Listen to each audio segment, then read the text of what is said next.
Russia has been fighting against that for some while Ukraine has been in the defense and has extracted major losses from the Russians. And now the shoe is on the other foot, and Ukraine will be going on the offensive. And so they'll face some of these issues of being on the offense.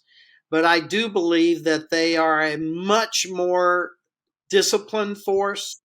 They are a much better, more well-led force, and they are using some imagination on the battlefield. You know that we've watched as Russia has basically fallen into a grinding artillery style battle where the maneuver element is artillery.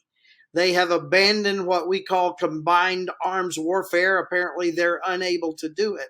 Hello and welcome to Frontline for Times Radio with me, Kate Chabot. And this time we're talking to a highly decorated 4-star general of the US Air Force. In his 39 years of service, General Philip Breedlove has had several very high-ranking roles, including Commander US European Command and Supreme Allied Commander Europe between 2013 and 2016.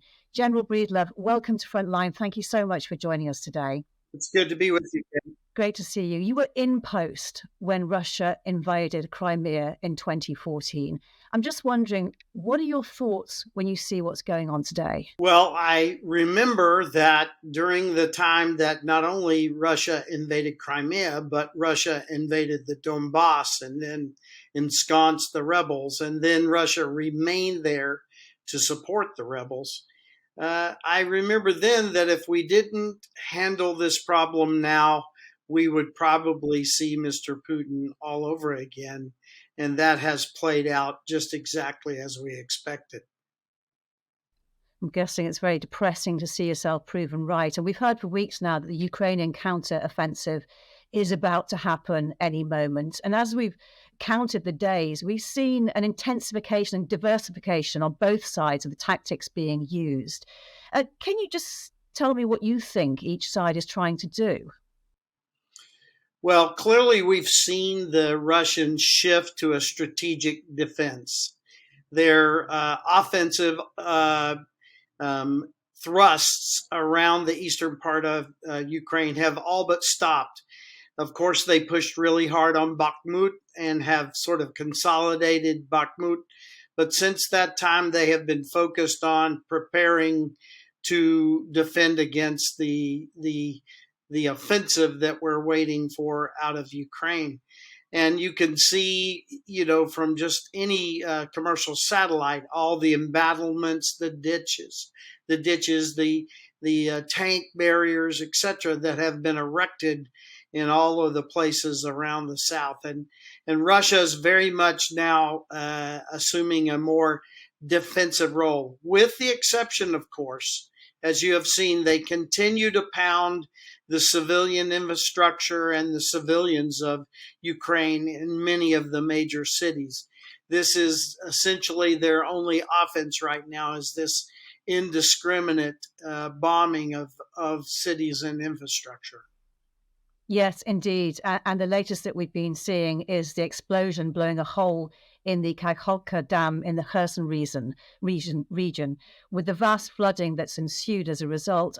How will that impact on the geography of the war and the way the land war is conducted? Well, first, if you would allow me, Kate, I think it's important, Russia is once again trying to spin a story to say that this was caused by Ukraine. And I think we have to be intelligent enough to see through this continued assault on information, this propaganda that Russia is pushing forward. There is nothing to be gained by Ukraine causing that dam to flood. And if, as a civil engineer by training, as I look at the hole that was created, it's pretty clear that Russia has been storing up and emplacing explosives for some time to make such a large rupture in the dam. So we need to see this for what it is. Russia is beginning to be a bit desperate. They see the world narrative changing to Ukraine being on the defensive. They see in the world narrative that their troops are demoralized. We see infighting between Mr. Prigozhin's Wagner group and actual Russian soldiers, and we see a general sort of disarray in the Russian forces. And so I truly believe that Mr. Putin is desperate to change that narrative, desperate to try to regain some sense of offensive in this war. And what he has turned to is this horrible destruction of infrastructure, which is now going to flood and cause tens of thousands of Ukrainian people, not Ukrainian soldiers, but Ukrainian people, to be desperate in the way that their livelihoods are affected, their homes are overrun, et cetera, et cetera. So before we talk about what this means in a military sense, I think it's important one more time to say Mr. Putin is desperate. He's trying to find a way to change the narrative, and he has taken an action that is going to affect the lives of civilians in the most horrible ways over the days and months to come, because this won't be fixed quickly. So clearly, this will also have an effect on the military. Remember that this area is where many of Ukraine's forces would needed to have crossed the Dnieper River. And so this will complicate that. There are two sides of conversation on this. Some are saying that this will slow this offensive down and may postpone it for some time. Others are saying that they are so confident in Ukraine. Ukraine has been so good so far in this war at planning for all eventualities that maybe they have a plan for this as well. I think it's far too early to figure out exactly how this will affect the offensive or just in general military operations by Ukraine. But suffice to say, there will be some impact, and we'll see how well Ukraine was prepared for the problem.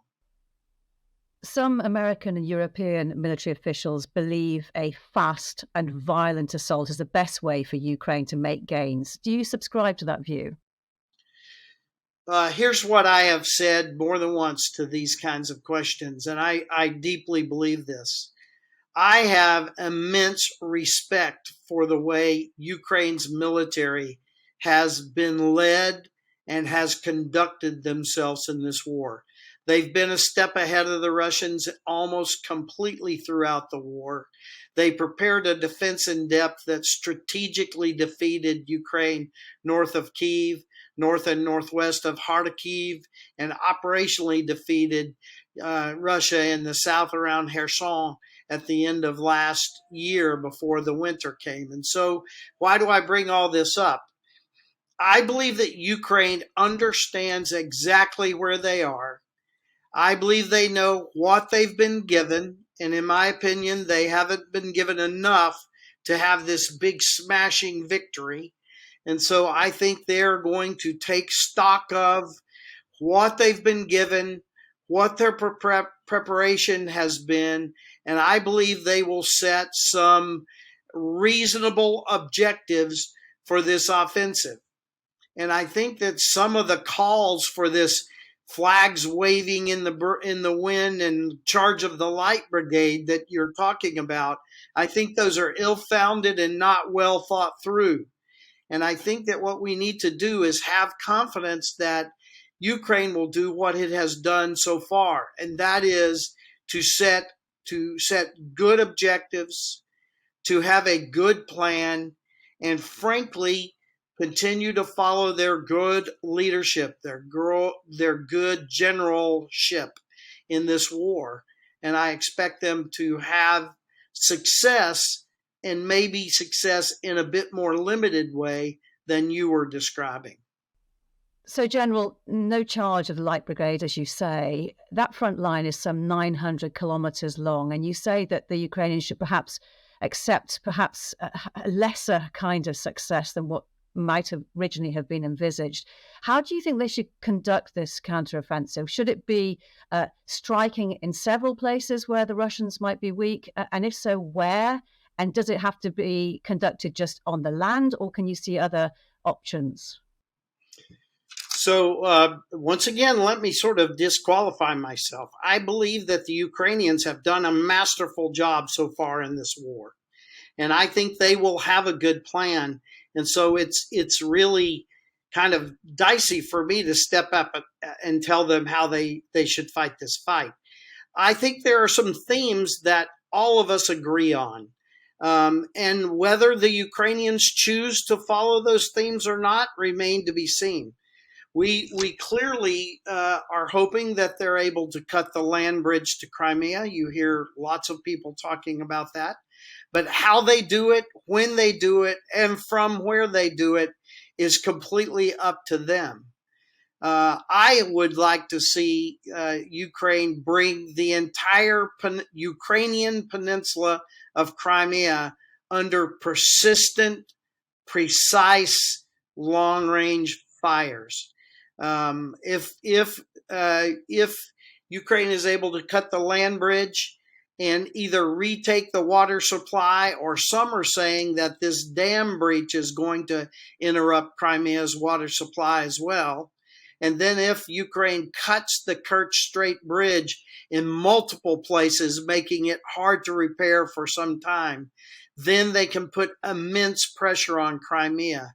And if we then get far enough south in the landmass on the mainland to put in place those long-range fires so that Crimea can, once again, as I described before, be brought under persistent, precise, long-range fire, then that will change the dynamic in a big way in Crimea and in this war.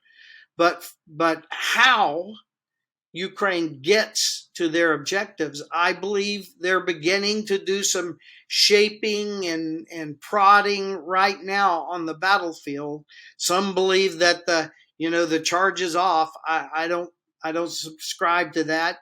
I believe they're doing that shaping and preparation, and when it's time, we will see exactly what they had planned. 9 of Ukraine's brigades are supplied and trained by the West and have been built up over the last 6 months. How effective do you think they will be in breaking through these multi-layered trenches, the minefields, the fortifications to the south and the east? I expect them to have success.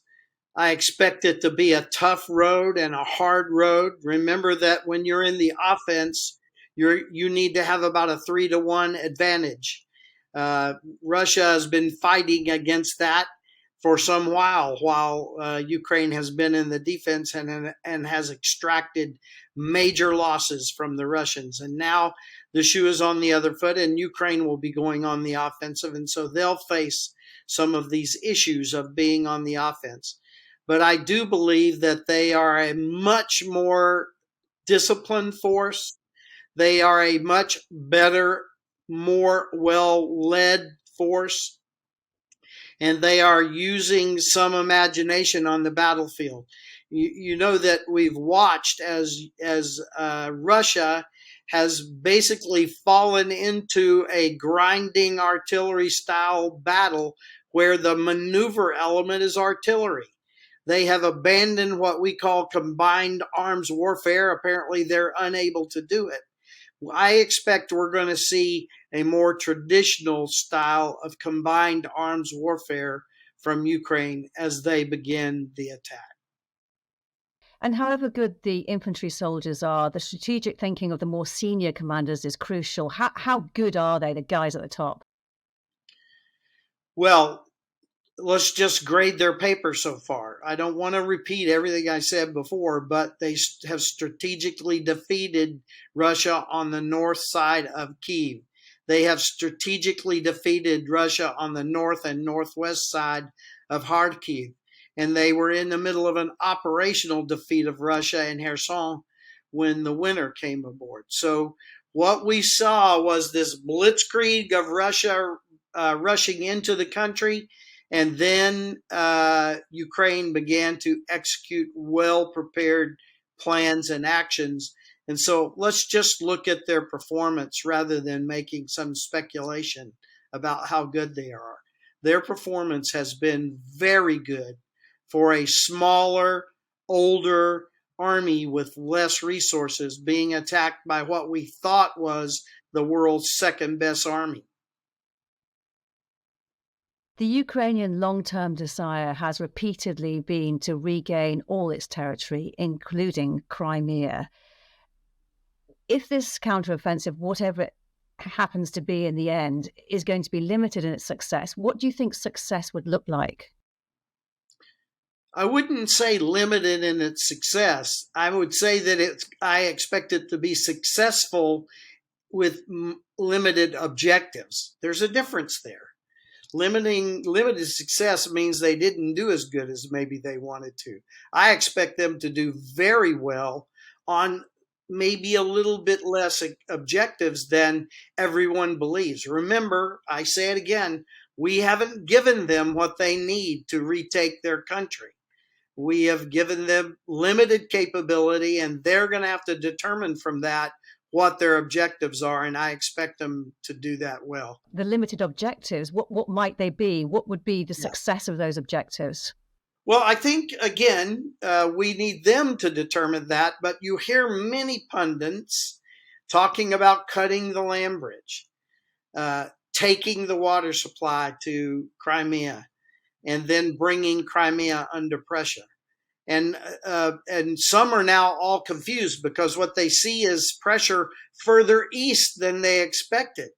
I think this, again, is probably a masterstroke by the Ukrainians. They're not going to transmit and make obvious their goals and objectives so early in this fight.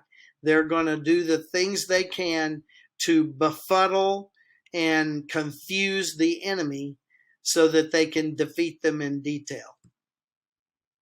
You said more than once that we haven't given Ukraine the weapons they need, the weapons they want. What more should we be giving, and how long do you think the US is prepared to provide weapons? Well, let's ask a bigger question. I think we should be asking, how long is the West prepared to give weapons? You know, we have some NATO members that are being very forward in their support. The UK and others are giving a lot and giving capabilities that others, like the US, are not willing to give. The UK giving Storm Shadow, long range, precise strike. And that's what Ukraine needs the most right now, is long range, precise strike. And the United States could offer that immediately in the ATACMS. Remember that Ukraine is using the MLRS, the HIMARS system that the ATACMS fits into. It would be a almost minimum time transition to being able to use this much more capable weapon system if we were to supply it.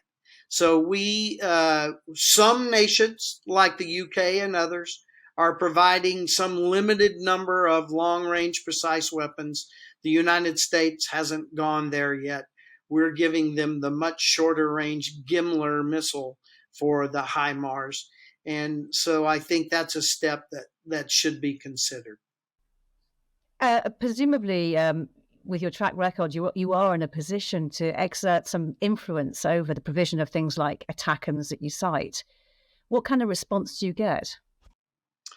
Well, many of us are doing this. It's way bigger than me. There is a loud and large group of people who are advocating that we give Ukraine what they need to fight. And so far, I believe that my country is a little bit concerned about giving them this capability. There are those voices that say they are afraid that Ukraine might use them to strike deeply into Russia.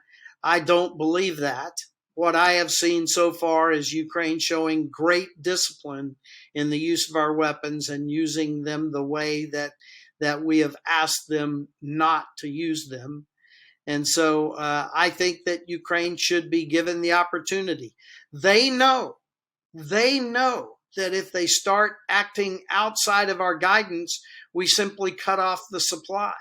and they know the damage that that would do. So I think that they should be trusted and can be trusted. And it would be very important, once again, as Ukraine begins to take back more of its territory, that Ukraine be able to strike inside of its country in a long range and precise way. And my thoughts are, if Ukraine can bring Crimea under persistent, precise, long range fires, that there may not be a need to actually invade it by foot soldiers. If we just turn our attention to the recent incursions into Russia itself, they remain a focus of attention blamed on partisan groups made up of Russians. Do you see these attacks as escalating or being a convenient way to distract and divert Russian regular forces? You asked two questions there, one about escalation and the other about diverting and distracting. Let me answer the latter first. I think it's very clear that what has happened here has been very disruptive inside of Russia. The conversations about how Russia can't defend itself, they've actually pulled some troops off and moved them into these regions to defend. So these penetrations are causing consternation among the Russian leadership. They're causing some of the Russian people to lose confidence in their military's ability to protect them. And in the grand sense of things, these are all good. These are all good because Russia needs to come under pressure. The West has built sanctuary for Russia. We have forbidden Ukraine from using our weapons to fire back, and yet we tolerate that Russia fires into Ukraine from almost the entire compass rose, from the north and western edges of Belarus all the way around through Russia and into the northern Black Sea. Russia is firing with multiple types of weapons, multiple platforms, and from every direction. And we get concerned when they do a single attack back into Russia. It confounds me, the approach that we have on this. We have built sanctuary for Russia, and I think it's inappropriate. You're sounding angry. This makes me angry. I can't imagine that any military man or woman who is in command of a large organization would accept that they are surrounded by an enemy that has sanctuary. That's a tough, tough place to be. How much of a risk do you think groups like the Wagner Group pose to the cohesion of the Russian war efforts? We now have Yevgeny Prigozhin, the leader, showing footage he claims of a captured Russian commander ordering his troops to shoot on Wagner's mercenaries. So this is incredible. I mean, the rise of these groups, first and foremost, says something about the Russian military. And now we realize that there are more and more of these groups that have been involved in the fight. Even private military groups owned by Gazprom have been found to be in the fight. So what we see is that the Russian military is unable to generate some of the force that it needs, and it has become reliant on these private military companies and groups in ways that we had not envisioned in the past. And you see that some of them are very strong, not only in their capability, but in their political wherewithal. Who would have ever thought that a Russian leader of a military force would take prisoner the leader of another Russian military force? What does this say about the Kremlin's ability to control these groups out there? I think it's quite astounding. And what do you think the effect will be? Do you see that it could fracture the regular Russian forces? I don't want to make any prediction there. I do know that it's got to affect the morale of the standard Russian forces to say that they have to be helped by these military companies. And then to look up and see that one of the military companies is actually taking one of their leaders uh, hostage or captive. How do you want to describe it? I don't know. That would be absolutely demoralizing to me. You mentioned earlier the misinformation that's spun out by Russia. Misinformation or lack of information is being used by every player in this war. Who do you think is being most successful with it? Well, I think Mr. Putin has been incredibly successful.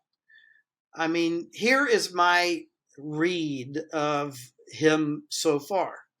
His military forces have failed him in the field.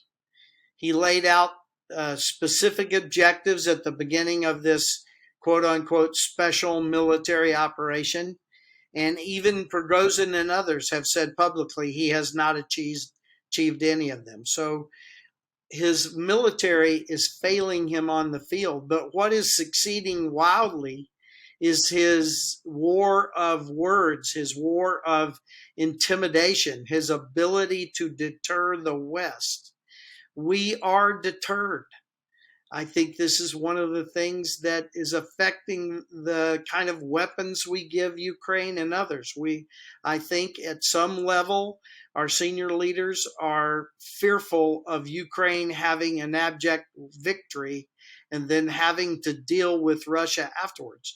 Because if you watch the frequency and the subjects that the senior leadership in Russia are talking about, they talk multiple times every week about nuclear weapons, nuclear options, the fact that this is going to cause use of nukes, that is going to cause use of nukes. They're almost consistently doing this. And then on a little less frequent basis, they also bring up the themes of this is going to widen into a general war in Europe. And a subset of that message is once again, American soldiers are going to die in Europe. And so this is what Mr. Putin is playing back to us. And frankly, it's working. If we just turn to NATO membership for Ukraine, in what circumstances do you think Ukraine will become a member of the alliance? Does the war have to be over? Do all of the territories that Ukraine previously have to be returned to Ukraine, including Crimea? So once again, I'm not going to make a prediction. I will revert to what we have seen across history. Nations that have territorial disputes or occupied lands have not joined NATO. Now, there is the famous example of East and West Germany, East and West Berlin. Of course, this was done way back at the beginning of NATO, et cetera, et cetera. And clearly it was, a possibility then to do that. But my observation of NATO since my sitting in the room across 3 years of open door policy discussions, it's very clear to me that NATO has not brought aboard anyone that has occupied lands. In fact, the words used in some of those meetings is this is Mr. Putin's veto. If he grabs a chunk of a country, he knows that country will not become a part of NATO.